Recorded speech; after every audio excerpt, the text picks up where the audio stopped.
दोस्तों नमस्कार, मैं Brijnandan Yadav Asian event news के लिए दिल्ली से। आज का विषय है उत्तर प्रदेश की भारतीय जनता पार्टी सरकार में जिस तरीके से कुछ अच्छा नहीं चल रहा है, राजनीतिक रूप से उठापटक दिखाई दे रही है कि कौन किसको बनाया जाए और कौन किसको मुख्यमंत्री उप मुख्यमंत्री नहीं बनाया जाए। ऐसे ये साबित हो रहा है कि राजनीतिक उथल पुथल है और राजनीतिक रूप से सरगर्मी ज़्यादा है। वहीं इस प्रकरण को लेके मैंने उत्तर प्रदेश विधानसभा में विपक्ष के नेता हैं मिस्टर राम गोविंद चौधरी, उनसे बात करने की कोशिश की। मैंने राम गोविंद चौधरी जी से बात किया, जो विधानसभा के अंदर नेता विरोधी दल हैं।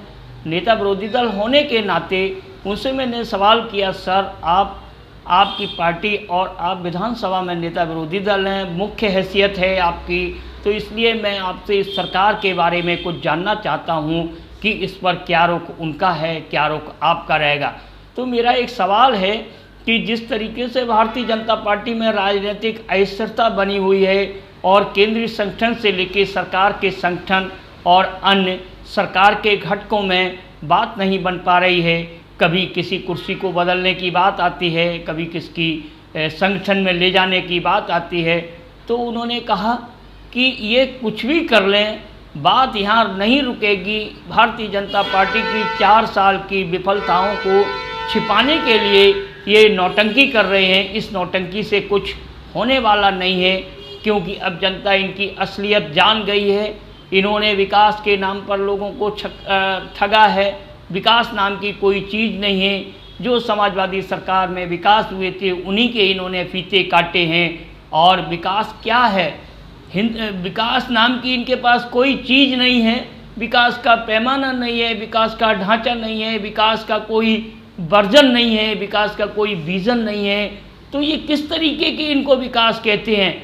लेकिन अब पंचायत के चुनावों के बाद ये देखने में आया है कि अब 6 महीने से कम का समय रह गया है। ये कम के समय में अब जो है वो ये नौटंकी कर रहे हैं, नौटंकी से अपनी विफलताओं को ढकना चाहते हैं। वहीं कोरोना काल में ये देखने में आया है कि कोरोना काल में लोगों की कितनी मौत हुई।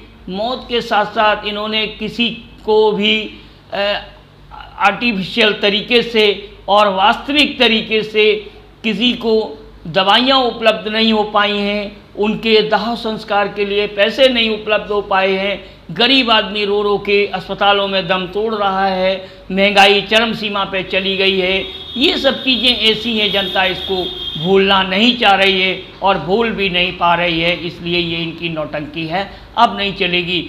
वहीं मैंने उनसे दूसरा सवाल पूछा, सर ये विकास के तो बहुत वादे करते हैं कि मैंने बहुत विकास किया, मैंने नौकरियां दी, मैंने इस तरीके से विकास की गंगा भाई। तो उन्होंने कहा कि नौकरियां देने के नाम पर चाहे छात्र हो, नौजवान हो, महिला हो, आशा वर्कर हो या कोई यूपीएसआरटीसी का कर्मचारी हो, चाहे शिक्षक वर्ग हो, चाहे कोई शिक्षिकाएं हो, कोई हो, इन्होंने सब जिसने अपने हक की बात की है उन पर इन्होंने लाठियां बजाई हैं, उनको इन्होंने मारा है, पीटा है। चाहे किसी तरीके से दमनकारी तानाशाही सरकार है और कहने के लिए कुछ भी कहें, लेकिन दमनकारी तानाशाही सरकार वो है, वो ज़्यादा समय तक नहीं चला करती है। इन सरकारों का अंततः पतन होता है। विकास के नाम पर पूर्ववर्ती समाजवादी सरकार ने जो काम किए थे उसी के नाम पर इन्होंने फीते काटे हैं। 4.5 साल होने जा रहे, 4.5 साल में इन्होंने कोई काम नहीं किया, तो अपनी योजनाओं को क्या कहेंगे, किसकी योजनाओं को क्या कहेंगे?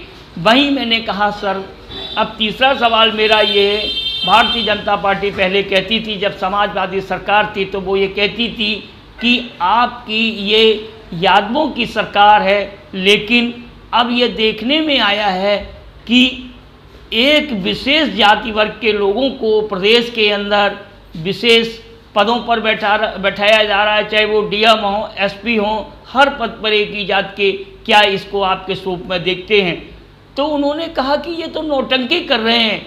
इनका सिर्फ सत्ता लेने के लिए एक नारा था कि हम सर्व समाज का नारा देते हैं, समाजवाद का नारा देते हैं, हमारे यहाँ सारे लोग बराबर होंगे, ऐसा नहीं, इनका नारा अलग होता है, कहते कुछ और हैं, करते कुछ और हैं, क्योंकि इनकी भारतीय जनता पार्टी की सरकार नहीं होती है, वो सरकार संघ अपने रिमोट से चलाया करता है। और चाहे इनको कुछ भी कहें वो, अब इनका कुछ भी होने वाला नहीं है। जैसे पूर्वांचल एक्सप्रेस अखिलेश यादव ने बनवाया था, उस टाइम अखिलेश यादव ने पूर्वांचल एक्सप्रेस की आधारशिला भी रख दी थी, लेकिन दिल्ली में इनकी सरकार होते हुए इन्होंने सबसे पहले इलेक्शन कमीशन से कह के इलेक्शन डिक्लेयर जल्दी करा दिया था, जिसकी वजह से वो पूर्वांचल एक्सप्रेस वे नहीं बन पाया। जब पूर्वांचल एक्सप्रेस वे नहीं बन पाया और सारे अपने लोगों को इन्होंने बैठाल दिया है, अब अपने इनके लोग हैं, जनप्रतिनिधियों की कहीं कोई बात नहीं सुन रहे हैं, केवल उनके अपने, अगर मुख्यमंत्री कुछ कहता है तो वो बात सुनते हैं, मुख्यमंत्री नहीं कहता है तो वो नहीं सुनते हैं। ये देखने में आया ये सरकार नाम की कोई चीज़ नहीं है, केवल तानाशाही सरकार है।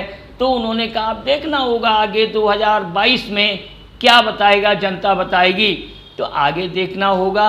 अब प्रदेश में चाहे ये कितनी भी बातचीत कर लें, 2022 में जनता तय करेगी किसके सर पर ताज होगा लखनऊ का, किसके सर पर बेताज होगा, ये देखना होगा। लेकिन वहीं आगामी पंचायत, अभी हाल में तत्कालीन पंचायत के चुनाव हुए, पंचायत के चुनावों ने इनका समीकरण सारा समीकरण खोल कर रख दिया है। जाति समीकरण इनका ख़त्म हो गया है। चाहे इन्होंने प्रत्येक जात को बेवकूफ़ बनाया है, बेवकूफ़ बनाने का काम किया है। अब ये देखना होगा कि जनता किसके सर पर किस लिए और कैसे किसके अनुरूप ताज रखती है, ये तो आने वाला समय ही बताएगा।